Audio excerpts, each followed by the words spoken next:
तो उनको अलग अलग सलाहियत दे के भेजते हैं और हर एक को एक सलाहियत नहीं मिलती और वो सारी अलग अलग जो क्वालिटीज़ होती हैं वो कॉम्प्लीमेंट करती हैं।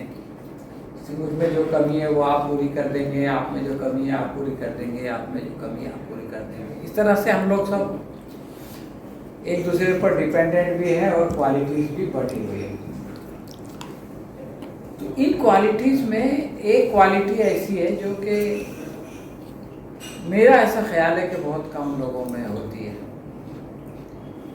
वो है क्रिएटिविटी। और उस क्रिएटिविटी की जो खूबी है वो ये है कि वो बहुत से लोगों को मुतासर करती है।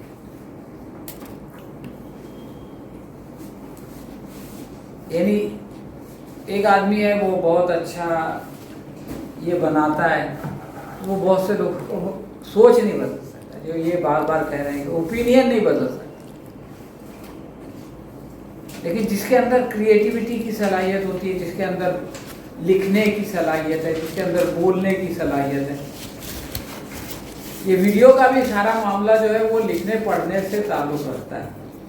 लोग बोलते हैं कि वीडियो एक अलग चीज़ है, मैं नहीं समझता, इसलिए कि वीडियो बनाने से पहले आदमी को पढ़ना पड़ता है और बहुत से लोगों को लिखना भी पड़ता है, और किसी चीज़ को पढ़ने के बाद जो इम्पैक्ट पड़ता है वही वीडियो देखने के बाद भी इम्पैक्ट पड़ता है।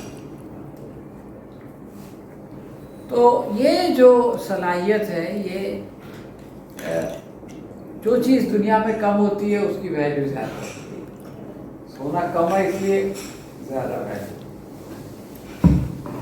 ये कम लोगों में होती है इसलिए वो लोग बहुत कीमती होते हैं और वो समाज में रहते हैं हमारे साथ, और उनकी वजह से पब्लिक ओपिनियन बनता है। उनकी सोच जो है लोगों की सोच बन जाती है। कई बार लोगों को ऐसा लगता है कि वो आदमी मेरे दिल की बात बोल रहा है, जो मैं कहना चाहता हूँ। हमने ये जाना कि गोया ये भी मेरे दिल में है। ये उर्दू का मशहूर शेर है, देखना तकरीर की लज्जत के जो उसने कहा, मैंने ये जाना कि गोया ये भी मेरे दिल। तो वो जो लोग होते हैं वो लोग लोगों की ज़बान बन जाते हैं। जैसे कि हर आदमी चाहता है कि समाज में जुल्म ख़त्म हो, लेकिन वो एक शेर सुनता है तो उसको लगता है कि ये मेरे दिल की बात कह रहा है। तो ऐसे लोग का एक्सप्रेशन जो है वो अलग अलग फॉर्म में होता है। जैसे प्रोज में होता है, फिक्शन में होता है। तमिल में तो फिक्शन बहुत ज़्यादा पॉपुलर है। मैं समझता हूँ हिंदुस्तान की जितनी ज़बानें हैं उसमें शायद ही कोई ज़बान में फिक्शन को इतना पसंद किया जाता है जितना कि तमिल में पसंद। तो ये जो फिक्शन लिखा जा रहा है, कहानी लिखी जाती है, नावल, फिक्शन नावे कथा। तो उसी तरह से कुछ लोग शायरी करते हैं। देखिए फिक्शन कितना भी अच्छा लिखा है याद नहीं रहता, लेकिन शायरी जो है वो आप एक बार सुनते हैं तो याद हो जाती है, तो वो उसकी खूबी है। इसी तरह से कुछ लोग क्रिटिक होते हैं जो फिक्शन को वो करते हैं या शायरी को उसकी तनकीद करते हैं, उसकी नक़्द तय करते हैं कि भाई ये कितना अच्छा है, ये कितना कम अच्छा है, इसमें क्या ख़राबी है, इसमें क्या खूबी है। मेरा ये कहना है कि ये जो लोग हैं क्रिएटिव लोग, ये जिन आइडियाज से इम्प्रेस होते हैं फिर वो उन आइडियाज से लोगों को इम्प्रेस करते हैं। होता ये है कि आदमी कोई चीज़ पढ़ता है, कोई चीज़ सुनता है, तो वो उसके दिमाग में, उसके दिल में जाके सेव हो जाती है। और फिर जब वो कोई चीज़ कहता है तो वो चीज़ उसके बीच में बिटवीन द लाइन्स आ जाती है। जैसे कोई आदमी, हम लोग बोलते हैं ना भाई, कुछ लोग बोलते हैं कि भाई दीनदारी का लिटरेचर बनाओ। दीनदारी का लिटरेचर नहीं बन सकता जब तक कि जो लिटरेचर प्रोड्यूस कर रहा है वो दीनदार ना हो।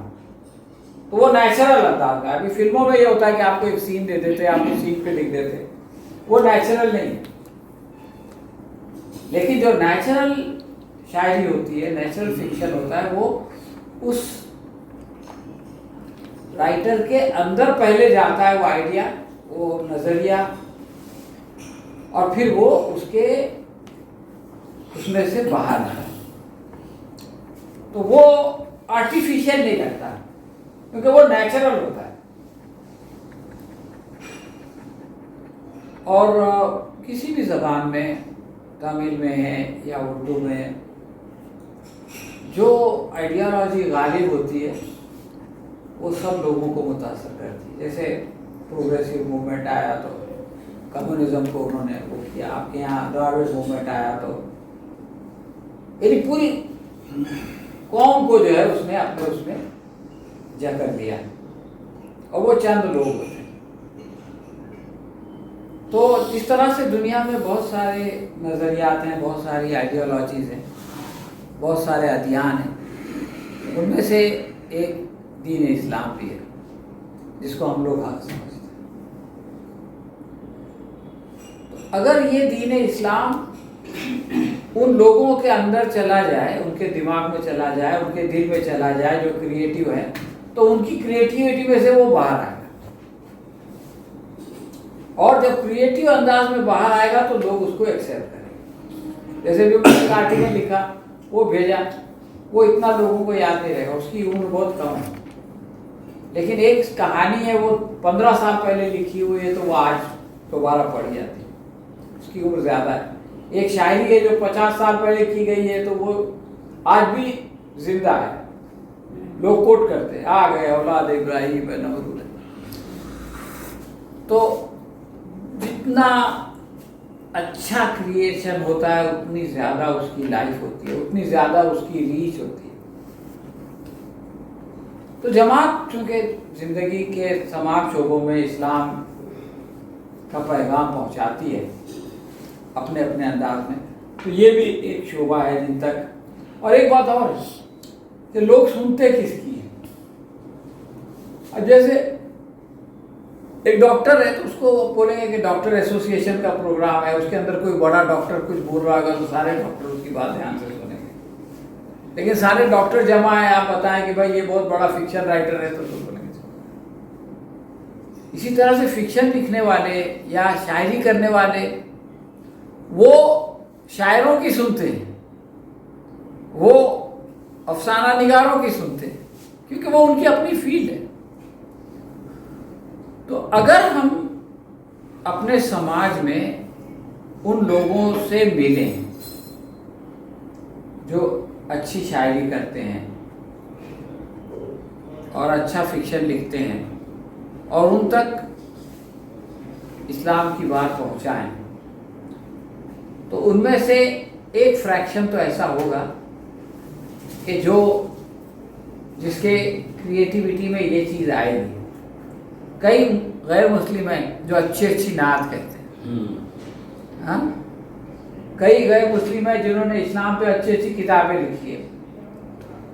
कई गैर मुस्लिम ऐसे राइटर हो सकते हैं जिनके नावल में जो है वो इस्लाम की तालीमात बिटवीन द लाइन्स आ जाए, उनका कैरेक्टर मुस्लिम हो और वो इस तरह की बात करे या उसका ऐसा बिहेवियर हो। तो मेरा कहना ये है कि ये हमारी जिम्मेदारी है कि हम ऐसे लोगों से जो हमारे समाज में पाए जाते हैं उन तक पहुँचें। और एक बात है, जो लोग क्रिएटिव होते हैं वो उनके अंदर ये खूबी होती है, उनके अंदर एक कमज़ोरी भी होती है। वो चाहते हैं कि उनकी बातों को सुना जाए, उसको समझा जाए, उसको अप्रिशिएट किया जाए, उनको अच्छा लगता है। बहुत से लोग हैं जिनको कोई पड़ी नहीं है, लेकिन आमतौर से जो क्रिएटिव होते हैं उनको ये बात बहुत अच्छी लगती है। जब उनको लगता है कि किसी ने उनके शेर की तारीफ की, एक फितरी चीज है, मतलब उसमें कोई बुरी बात नहीं है। मैं आपको एक एग्जांपल देता हूँ, अपनी एग्जांपल देता हूँ। मैं एक फिक्शन लिखता हूँ, उसमें 2 कैरेक्टर होते हैं, लल्लन और कल्लन। लल्लन और कल्लन, एक का नाम लल्लन है, एक का नाम कल्लन है।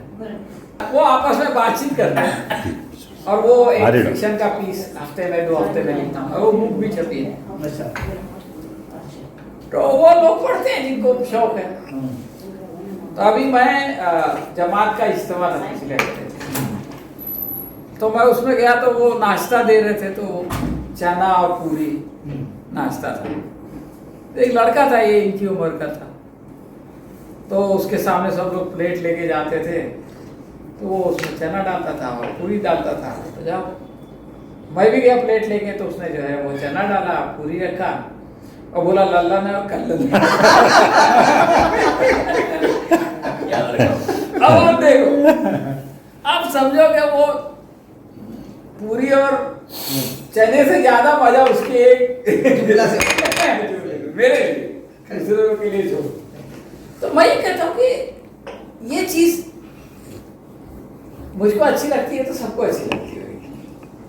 अब हम लोग थोड़ा इसमें कंजूसी करते हैं, उसको नापते तोलते हैं, अरे यार इसमें ये जुमला ऐसा नहीं होना चाहिए था, इसमें ये वर्ड ऐसा होना नहीं चाहिए था। तो अगर उसमें थोड़ा हम लोग रिलैक्सेशन करें तो लोग करीब आते हैं, उनके साथ बैठें, उनके साथ बोलें, उनकी सुने। देखिए, हम लोगों को बोलना बहुत अच्छा लगता है, लेकिन सुनना अच्छा नहीं लगता। जब हमको सुनना नहीं अच्छा लगता तो उसको भी सुनना नहीं अच्छा। तो जब हम उसकी बात को शौक से सुनते हैं, उसकी बात को अप्रिशिएट करते हैं, फिर हम बोलते हैं तो वो हमारी बात को भी गौर से सुनता है, उसको अप्रिशिएट करता है। हम उससे कुछ सीखते हैं तो वो भी हमसे कुछ सीखते हैं। देखिए, हर आदमी से सीखने के लिए कुछ ना कुछ होता है। हमको ऐसा लगता है कोई मौलाना होगा तो उससे हम सीख सकते हैं। ऐसे लोगों से बहुत लंबा हो जाएगा तक जाना, दोस्ती करना, बस एक खत्म कर देता हूँ, और उनसे इंटरेक्ट करना और वो लोग का जो लिटरेचर है उसको लोगों तक पहुंचाना, वो हमारे लोग हैं। जो अच्छा अदब है जिसमें कोई इस्लाम के खिलाफ चीज़ नहीं है। देखिए, एक चीज़ है इस्लाम के मुताबिक होना तो ही अच्छा है। मैं थोड़ा इसमें रिलैक्सेशन देता हूँ। मैं ये बोलता हूँ कि जो इसमें इस्लाम के खिलाफ कुछ नहीं है वो सब अच्छा है। तो ऐसी चीज़ों को जब हम लोगों तक पहुंचाएंगे, उसको इनाम देंगे, जैसे इनको इनाम मिला 100 लेडीज में, तो इनको अच्छा लगा। अब अगर हम किसी ऐसे लिटरेचर के लोगों के आदमी को बुलाएंगे, उसको कोई अच्छा अवार्ड देंगे, ये देंगे, उसको अच्छा लगेगा, वो हमारे को करेगा। तो ये अदब इस्लामी का एक, मैं समझता हूँ, एक काम है। और अगर ये काम होगा और इनमें से इन लोगों तक इस्लाम इनकी समझ में आ जाएगा, तो इनके ज़रिए से हज़ारों लाखों लोगों तक इस्लाम जो है वो बग़ैर सरमन के, बग़ैर